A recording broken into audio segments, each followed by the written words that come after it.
আমি ওই ব্যক্তিকে জান্নাতের আঙ্গিনায় একটা ঘরের গ্যারান্টি দেই যে ব্যক্তি তর্ক করার সময় নিজে হক এটা জেনেও সে তর্ক থামিয়ে দেয়। অনেক সময় হয় না, অনেকে পায়ে পাড়া দিয়ে ঝগড়া করতে আসে, এরকম আছে না নাই? আপনি চুপচাপ দেখবেন একটা বাজে কমেন্টস করতেছে, আবার কমেন্টের নিচে কমেন্ট, আবার গালি, হ্যাঁ আছে না এরকম? বিষ্ণু বলেন নিজে হক এটা জানার পরেও আর যাতে তর্ক না বাড়ে, যে তর্ক থামিয়ে দেয় জান্নাতের আঙ্গিনায় তাকে আমি একটা ঘরের গ্যারান্টি দেই। وببيت في وسط الجنة لمن ترك الكذب وإن كان مازحا। আর ওই ব্যক্তিকে আমি জান্নাতের মাঝখানে একটা ঘরের গ্যারান্টি দেই যে ব্যক্তি কৌতুক করার সময়ও মিথ্যা পরিহার করে। করতেছে কৌতুক, ফান করতেছে, আর হি ইজ কিডিং, ফান করে, কৌতুক করে, কিন্তু কৌতুকের সময়ও সে মিথ্যা বলে না। এই স্বভাব যাদের, তাদেরকে আমি জান্নাতের মাঝ বরাবর একটা ঘরের গ্যারান্টি দেই।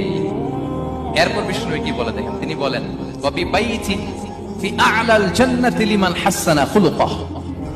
আর জান্নাতের একেবারে হাইস্ট পিক অফ প্যারাডাইস, জান্নাতের সর্বোচ্চ স্তরে আমি একটা ঘর বা একটা বাসভবনের গ্যারান্টি ওই ব্যক্তিকে দেই যে তার আচরণটা সুন্দর করেছে।